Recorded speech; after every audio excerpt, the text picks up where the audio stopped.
mrasebejafo aso ya mrasebejafie mu na yewrema na dom kuma wa mrasebejafie mu de abetu jase office of the special prosecutor Kosipita ene mrasebejafo ne mpanyimfo nyan na deputy chief executive officer munyina omufo mungwem na Atlas Commodities Limited nyuma kona omo se omo ene to koko no omo nyemu enhihwemu atoye manta maposifo achinipa miensen bia wosusi se na lawyer timu no na nubone ewo sa lawyer no emu arawosem abeto sika ya proso echiremu aban anamusini a ono na ejina homa afofra ewo bongo ewieye wato nananom ewo ensiedo yedi munchiremu ebremo ensembi sei ene de keka ho ene yede beso mo se enwumre no nsia kasebo ewo sika 89.5 FM kasa fidie so asomfo ya jepene na yede kasebo ebremo eye nana yaw yeboa bema ba Argentina minimia ama sewa ampaf afe jebrei na yenyina track 1 so na emfa kase yebo ni munchirimu emedomo Sika FM track 1 yeni yakuro 89.5 Sika FM abusia ya shase de ana ya shase de free mfimfi mantamo enchai kura ene be ne nam abefu ntentam fidie no so ene ba bia obekobia na ne nam so senior high school ene senior technical schools ahodo a ewo mfimfi mantamo na mafra yi ebraso se omudi agro de frɛ ne ntako no o ene ewe ne wo tumirika na we mu bobo no mu jo no mu jomani o seye wana be ba yensuro o mu jomani sa ene be to ja se emrantieri bi ato ashemrantie bia anase esukufo yi bi so akire se omabo omo pasam omo asibam omo ankasa ene de yetianity ni yetianity ne yemiane na yemia no omo de anyamra sem akire se amfa kwamukura no na Ghana Education Service GS ende abeto jasem prempre yi de emfimfi mantamo agudi sem bia sefa ball o sefa mirikatu o sefa SRC wiko kadeto ade bia esukufo ni be pia bonten se omo ba be di se adwuma ni nyina omo atwe ni nyina asense se ne be ya ombenya daje na omo aye nhwemu mapa na obrachiri senior high school abrantewa chese omo atietia na chese ba bi oda no kura eni enyan no omo aye mu nhwehwemu na ama ho kwan so ama afofra wonsenkan ne adwenkyere nyina akire omo adwenom ni nyina agu nsane ni na hwe se ne be ya sa de osabasaye ebi ensibiemu ko emfifi mantamu apanyi kwankyerefo a ono eneda enwomesua ano Dr. Juliet Dufie Otame or the abetu jasese CID agudisem dia all sporting activity say ye dia agro ye bebobo ye betumrika e fifi mantamu de say see e ma chini nyina asensenti no school e na bekwa bonte se okobobo anase okutumrika yenkwai na yenkoti panyi kwankyerefo a ono ene da nwomesua no e fifi mantamu Dr. Juliet Dufie Otame. Until the bloodshed incidents, there were minor pockets of violence in some of the zones. But the bloodshed one was very serious. So because of that, we have temporarily, together with management, we saw that we need to temporarily suspend all activities for now. We want to sit down and draw new modalities to ensure the safety of our students, and then the safety of our officials, and ensure that there is a peaceful and healthy competition for the rest of the sporting activity, so that anybody that goes there will be happy and enjoy the activity. As of now, we are still investigating, because at the sporting activities, everything went on well. We didn't record any violence at the venue. It was after the activity that everyone is going home. Those that the school brought, they have bussed them to the school safely. All other schools have reached safely, but this one happened outside the event grounds.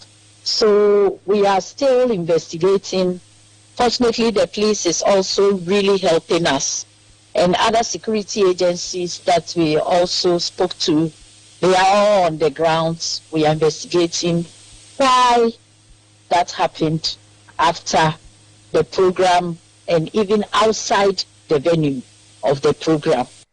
Dr. Juliet Dufie Amanaswa Okoso Ede Kokobosem Ekomatimem 43 pa ene emebuna omakoshe adisuafo yachi eye omu yodium ene amomi yankokuo yankosibam school we yabuwe ya yebehunse school we ho den abeye agranko omu kodi eni sese de adane ntokatwe ene omu ko omu timi school atade ene de seka hyehyehye ho ede betu social media wo we are coming to you yo ya bawo so osemu amohyehyɛ mofre na chi a mu di sa adwuma ni nyina amonya study na munhye na aposifo ni nyina ehwehwemu a omo nyina omo ebeba msoko so akire mu se omo a omo eho eka ye ni nyina asese nyame adom ye de omo abafie enkotie ma me Juliet Dufie.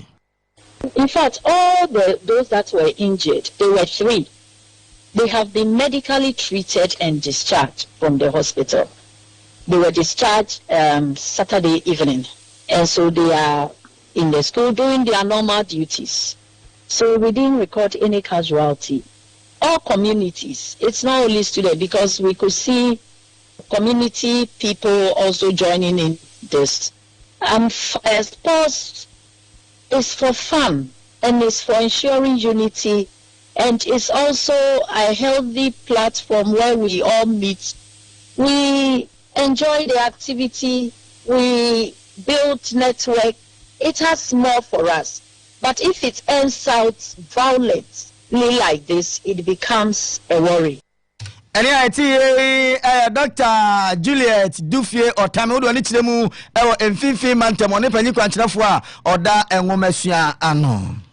Wansem krona mu ana asoya ehye enwomasua so ese wo yehwehwemu afane esi ewo obrachere senior high technical school ebra na school so ahodo akohia na wo si akan ewo agudie mu borbo enimdiketu mu a eno kofa meteme ho ase baa ya entokwa egina mu a ema nipa miensa eprepraye no eno ana asoya ehwe enwomasua so ese won so eye wo nhwehwemu pa emu oden pa esanse juma ensem ekọ so no yensem a eya homete ensem pa esanse suafo kodi agora edebe ne nam so ema entokwa esie mase kanchen ne ade nyina ba ma ebi mu pra ekoda ayaresabia eno enema opani a ono ene Dr. Clement Apak ono ene ye Deputy Education Minister odi tuja eche ensem twerefo se sa ensem no antwaye kura nti wonhwehwemu no esipia obia ne hubo mu no wo de ne ba ko gina emra ano yengotie Dr. Clement Apak ne ensem no odi tuja no ebi.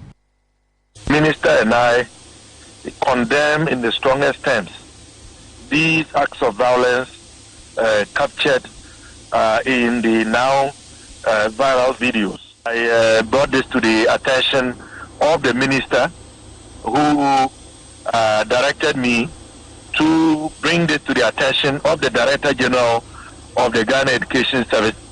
I have since done that, and I can report that the Director General meeting with the Regional Director of Education from the Central Region, the 2 district directors of education in whose jurisdictions the schools are located, as well as the heads of the 2 institutions. We are doing this because we take a serious view of these acts of violence. They are becoming one too many. And as a ministry, we have the blessings of His Excellency, the President, to do whatever it takes to bring this worrying canker to an end, if not to reduce it to the barest minimum. Any equity Dr. Clement Apak or no any swafo abedi chile edema enwomasua asuye no. Ama wako secondary school da. Oh yeah. Akobida. Ukonteko ni bida. Na uhuni sayin. Breso de naija. Monyo fu ni bi enti. Se de adia. Na emu so wose. Aye agudi anka mukutum rika ko jimoni no mokwa na aye ntokwa competition. Amofra ne sekan twe ne ade. Eyi hihye omo ho a kire se. Ya asemu. Na me amfafia. Ghana Police Service ebeke kan ho. GS nso nke kan ho na. Ashanti region ha de no on se omo de hihye yagu akwan mo stadium.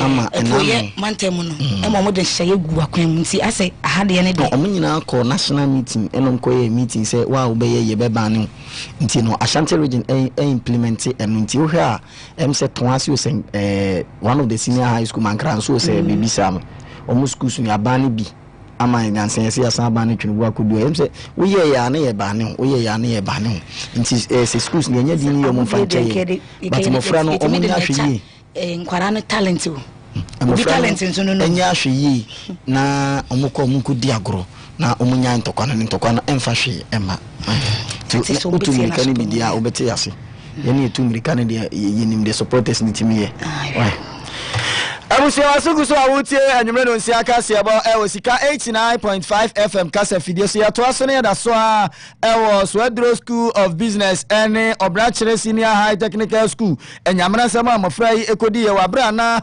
omo eko akotu mirika akobobbo ade a efra ni nteko na omo de omo kosibam amanfo okra na chese Swedro School of Business ena akosibam Obrachere Senior High School mofra ni bi a kire se nyame amfafia nka bi mu kra fa so ato nananom ewo ensiado no ena Ghana Police Service se asem wedi eni enyan nti omasom omunguso a omoye emunhwehwemu pra no pei omo ede abetu gya se eye Swedro School of Business Ghana Police Service ma omo nafua mienu pe nafua mienu o aha enekura twamnti se de aka 24 hours se omunyai na omo emfa nipa kire se odisa enyamra se ba bi o bia senior high school no munim ni din esanse ni pictures ene ni mfonyina hodo twitwagu ewo ntentanfide ni sunti momwai na ba bi o bia ba bi amofra na akwa bia no omo mfa omo emra aposifo no omo ni nkomo kakra bi na omunya hwehwemu se ne be ya bibia eto ebetwa criminal investigation department CID aha panyi kwankyerefo a odano de Lydia yako donko a onfifi mantem na dia betu jase Ghana Education Service ensunya de obetimi aye bia mfamoa na Swedro School of Business a chesesa school foi ekodi enyamra sem no ba bia omo hye bia no omunyi omo emra yenkoi ni nkoti ma me Lydia yako donko. The Ghana Police Service has taken note of a disturbing video circulating on social media depicting acts of violence against a student of Obrachere Senior High Technical School by another school during the interzonal athletics competition held in Abuna Swedru. And as I've just mentioned, we are currently at the Swedru School of Business. And the people in the video have been identified as people wearing the shirts of Swedru School of Business. So the school has been tasked to produce those people for further investigations. The service views the incident with the utmost seriousness and unequivocally condemns the criminal acts seen in the video. A comprehensive review of the footage is underway and efforts to identify everyone involved have been intensified. No person connected to these acts will be shielded from accountability. As I mentioned earlier, the school authorities have been given 24 hours to produce the students captured in the video to assist with the investigations. It is sad to note that the Ghana Police Service has recorded reports of similar violent incidents involving students in other educational institutions across the country. And I must mention that this morning I've just been informed that a student of Adisabel College was also attacked violently last Friday by students of Agri Memorial School. I'm going to tackle that incident as well. Data from the Statistics Research and Monitoring Units of the Ghana Police Service indicates that in 2025, a total of 38 cases of student violence was recorded across the country, with the Upper East region recording 14 cases, the highest number nationwide. So far this year, 3 of such cases have been recorded. The Swedru School of Business is one. The next is the Adisabel School and Agri Memorial, which I'm going to identify and tackle as I've earlier mentioned. These figures underscore the urgent need for sustained collaboration between school authorities, parents, community leaders, and law enforcement to address and prevent further incidents. This is a worrying trend that cannot be allowed to continue. I wish to make it categorically clear that individuals involved in these acts of violence are of the age of criminal responsibility. Hence, when they are identified, they will be arrested and made to face the full rigors of the law. They are students, they are in school, but what they have done amounts to criminal acts. When criminal acts are committed, they have to be dealt with according to the law. Posipani Mrs. Lydia Yakodonko enede atu jase womwa na omone nam emfonyini omufonyina bepia bonte omone nam tentanfide ni se omudi djumani nyina yankrofo a ye twen omaso a ebe ye nti posi no aye krado se obetwe omo so schools no ene awofo no so mrai na omo meye moa na yehu omo nyina akira kwara mananso a okoso a ede adesrede eto awofo akyerkyerefo ene school administrators awodo nyina se omo moa na emofra yetete omo emprempre ye no enya mofra omo beye emofra papa na yehu yi de eni enyan. I therefore call on parents, guardians, teachers, school administrators, and the general public to work closely with the police to ensure responsible behavior from our young ones. School premises, school environments are intended to be safe places where students are supposed to be learning and being taught. And if they have to play, socialize, all of those things should be done in a friendly and a safe and a secure environment. These incidents cannot continue to occur on our various school campuses. So administrators, you have a huge responsibility to ensure that this incident is going to be the last that is going to occur within your school or any other school around our country. The Inspector General of Police, Mr. Christian Tete-Yoholo, has directed regional, divisional, and district commanders nationwide to hold direct engagement with schools and help students appreciate the legal consequences of such conduct. Let me use this opportunity to admonish all young people to use peaceful means to resolve their differences and report to your teachers any situation that goes beyond you for the necessary redress. Don't take the law into your own hands and note that there are consequences for every choice that you make. So I will advise that students should choose the right options. And I got Mame Lydia Yako Donko Ebra Omo Ekba Pro Eko Fifi Mantamo Eko He Enyamanasama Esi Honode and Semi Etuja. Yada so ewo ensensema eko so ewo Obrache Senior High Technical School ene Swadro School of Business na emu eno enam so ama wutu senya west ma shebedwani onimonyamfo Gizila Tete abekasa etia se ensema course no enye kura esanse nka esuafo na se school fo de kamuko di agora nanka eboa ma SSC mu sane ebe ya obi adoma chede nyankopon de ma nke beyi apie na enam so sai na entokwa akosie ama esuafo miensa ofiri Obrache Senior High weprepra na ba de na ne die mu odin pa se nyame amfafi anka asem ebeti nkenya asem de enti aposifo nya wiwe mu bia obetimi bia na wowo di sa nyamra asem no yemfa wom enko gina emra no anno yenko tie awutu senya west ma shebedwani onimonyamfo Gizila Tete. Henceforth, the police service have to be actually make it part of their routine work to actually be at some of these events, so they can take charge of whatever if it has to be. So, do we know the current status of that student? He's in school. He was a bit injured, like all the others who you could tell. He managed to escape from different. So he was a bit injured, but he's in school. There are three of them apparently. One, I think his father came for him. Another one went to a chips compound near there, where they usually take the kids when they are not well. And then he's also. So I'm told they are fine. Nobody has passed away, but we should still condemn it in no uncertain terms. So beyond the Ghana Education Services internal investigations, we really want to see the Ghana Police Service taking over investigations because this appears to be criminal. Yes, so I was informed that this morning the IGP either himself or he was sending someone to the school. So that's also, he also has an interest in the case. Osenya me na fafie na obia anhwere ne nkwa ene akwati ye awutu senya west mrashe bedwani onimonyamfo Gizila Tete.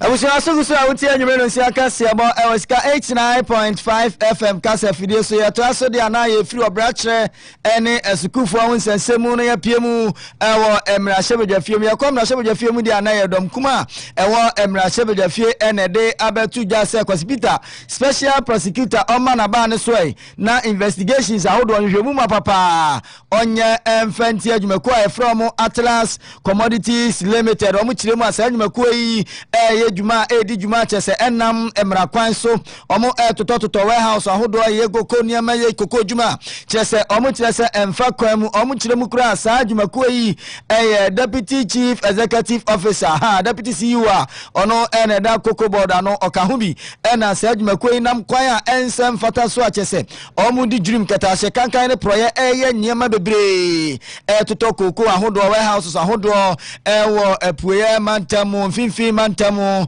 ena fra omantam ho nyina omo edi djuma ho a ensem fata na enamra kwan so ehyehyeye pa ewo se omo efa so no omo amfa so esanse niam ewo se omo ye nyina eye niam omo ye de mfa mra kwan mu ena omo ye tafo emra shebedani onumanyamfo ekọ Vincent Asefua ena de atoja se special prosecutor enya hwehwemu mapa emfa Atlas Commodities Limited adwumako no dwuma omudie ne sanse ne omoye nyina enam emra kwan so yenko ne yenko ti onumanyamfo ekọ Vincent Asefua. How did Atlas Commodities find itself operating in an arena that it did not have a license to operate? These developments elevate the seriousness of the matter. It can be said on authority that Atlas Commodities Limited has operated within warehouses registered under PBC. As a minority, we demand the following. We demand a full criminal investigation by the Office of the Special Prosecutor. We demand a constitutional conflict of interest determination by SHRAJ. We also demand a forensic audit of warehouse registrations and cocoa movement records. The minority is also demanding for a full disclosure from Cocoa Board, national security and relevant authorities. We are also demanding that action in accordance with the law if wrongdoing is established. If there is no wrongdoing, investigation will clear the air. But if wrongdoing is confirmed, accountability must follow. Cocoa is too important to Ghana's rural economy to allow regulatory compromise. The farmers deserve protection. The nation deserves transparency. The constitution demands compliance. Oluyamfo ekọ Vincent Asefua amana so akọ so akire mu se esen djuma omudia enam kwamu kra eno amwa ama produced by company PBC na djuma efo bebre wo ha yentu omuka isanse sika kakra nke de betu omuka no eno na Atlas Commodities foi eye djuma chese ni nyina abo omu se na jonso abo akokonti be ya nka Atlas Commodity enye no omu compensate wo hu omu mfa bibi emetua omuka se ne be ya omu so abrabo ebekoye isanse djuma efo a omu PBC bebre e wo ha yentu omuka bi kra ho afinie omu aketua manti Atlas fo no nye na omu mfa bibi mra na yemfa There are also troubling reports that some PBC workers reportedly have not been paid for extended periods, at least for a period of 1 year. The reason why PBC workers are not paid is that when government gets the money, it does not give the money to PBC to go and buy cocoa, so that government will be able to get some margins off it. If you get margins, that is when you'll be able to get money to be able to pay your workers. Now PBC is starved, is deprived with resources that will allow them to be able to operate, and those monies are given to LBCs. LBCs, a chunk of it belong to Dr. Atoforsen or Mr. Atoforsen, who is a deputy chief executive of Cocoa Board. Atoboaten. The minority is also demanding a compensation that will have to be paid by Atlas Commodities Limited to the PBCs, because they have used the warehouses of PBCs, warehouses belonging to PBC, to operate and make margins or make profit, denying or depriving the state from those resources. Ene ati ye Yorumanyamfo ekọ Vincent Asefua odo ni kiremu ewo otafo a ono ene ye mrasebedani a ogina mu ma afoforo owo ho. Meto akase ne so ana mekọ aposifo akache. Yekọ atoye mantem ewo na aposi adwumakuo no ache nipa miensa bi a wo susu se ahyan a na wotetimu no meka ne se track no na yahyehyɛ ne ma ne ma yahyehyɛ ne ma wo susu se na ye enubone ne bi ne yahyehyɛ ne ma eno na opani a oda posi adwumakuo no ano Superintendent Olivia Ewurabna Adiku edi tudwa no wo se sa ahyan yi wo che no me ayawodo mienu baako eye asoko a ewo shama mansini no emu ena wasan eche baako so enkrofo junction no so ewo secondary takrade mansini no emu eno ena enam so ema odete wonsam twerefo animu no wose de edikan no a woche no ewo asoko a ewo shama mansini no emu no enwumre no num ne fa ena woche saa lorry no eno na enam so ema wo share ne mrantie no ema wo share ye ma de toso mienu no so wo kire no ewo enkrofo junction eno nti no wo de san enkrofo no akogina emra no ano enti ye omunhwe na ehihemu bi a lesa wo ye bia no obeye na de wo se wo de eto no wo de ato na wo de won akogina emra no ano yenkotie Superintendent Olivia Rabna Adiku Ninsem no de to nsem anim no ebi. The Western Regional Command yesterday evening around 5 p.m. arrested 2 trucks suspected to be containing narcotic substances. The first truck was arrested at Aswakwe Saman by police barrier by the barrier men on duty. 3 people absconded. Police was able to arrest one of them. So the arrested one led police to the second vehicle, which was parked at Nkrofo Junction. So in all, we've been able to arrest 3 people. Each bag contained about 82 pieces of compressed alleged Indian hemp wrapped in yellow wrappers. According to them, they came from a place in Kofodia, and they were heading towards Ivory Coast, and they were intercepted here. So police have started investigations, and after investigations, they are found culpable, and they will be sent to court to face the law. And here, what's the head of public affairs at the ma posted Makono, Iowa, at Oyamantem. So, but then Olivia, a Rabna Adiku. Amusia to Kase abone so na arahusam abeto sikaya proso echiremu abongo aban anamusi this year oho enrade ya watwana nanom ewo ensiedo enkra aba chiremu anana hododo no kakra na okopiemu ewo bolgatanga ayasabia hospital honom ese oko na wakoje ayarehwe eno na fofie anto attach se watwana nanom ewo ensiedo ya na ansa na opanyi etwana nanom ewo ensiedo yi na ono eneye aban anamusi ni edema amanfo a omo ewo bongo abato mpesua ne so ha bongo district wonom ono enanaye NDC a owo honom a chese epo busumi a etwamu ye na omo ebo ni din Ghana mampanyi ebo ni din se onko gina mu ema honom a esanse na wadi assembly member ewo honom be se mfie enkunu ni ntino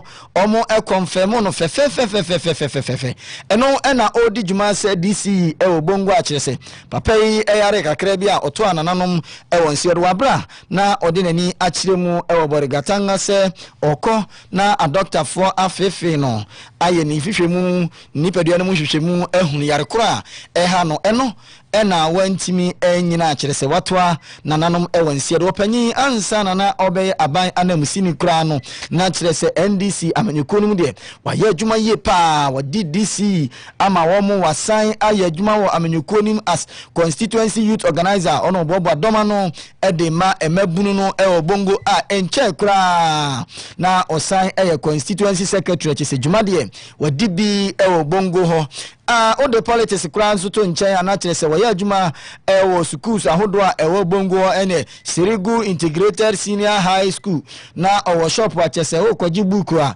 ene o kire English anu wayi ama ho o kire school atade anu wayi ama ho amana so a osan enso ekozo Arungu Senior High School esa akohwe o mo shop ahodo a nya chese we storekeeper ewo sa Senior High Schools ahodo eno ena de ye yare kakra bi edokro na oto anananom ewo nsie do Ghana mampanyi NDC amyeko ni nyina se ade ato mani na omoma na busuafo nyina etitirupa enetemamufo a ewo bongo yako yegyina yemamu yako panyini ato anananom ewo nsie do a Joseph aba ena atwa nananom ewo nsie do achesese de bongofuo eni eneda koto emojami na nsem no so ena yegyina na ye de enwumre no nsia kase ebo aba no ewieye ama ye benante wo ho ya nante Sikka FM yanya emfie adunu 20 years inti de dwumadie wanwaso bi be kyehye so ya fitness work we ne to so ensia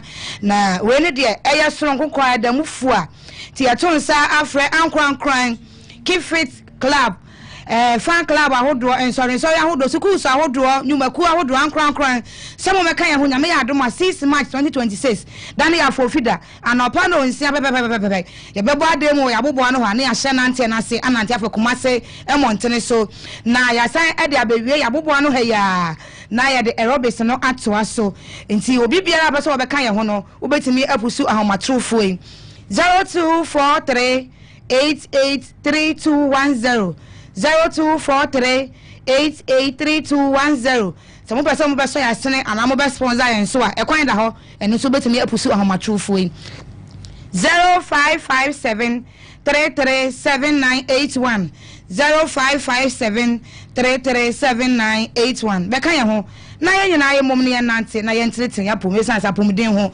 ehia pa emusia aseda kese pa eko ede ama yesemfu akra of alasan okonje abosanso ena newsroom admaifo nya reporters ahodo akoko asense owo ahene ofatome kwame ofori aboaje ena bobo ansam nyina anoma emrantie nyaba mame efumua kafna efidie mu ade lo chinchin fidie no ede ye fa mframem esiwa ono ene da bullet fashion ano ono ene de ewura mframem se jo eni ni nyaba Juliana ena ebo eni ede mai akenkan for aye je penie ye bekenkan kasebo yi ede ma mo eye nana